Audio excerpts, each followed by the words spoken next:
How to update Ronin-SC's firmware.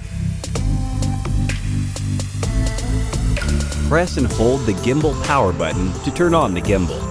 Launch the Ronin app and select Connect to Ronin. Select Ronin-SC in the list.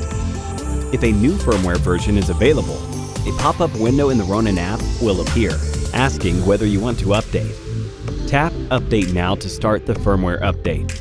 Do not turn off the device or exit the app during the update.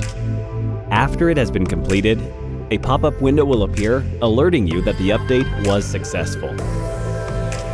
If the update fails, restart the device and the Ronin app and try again. Thank you for watching.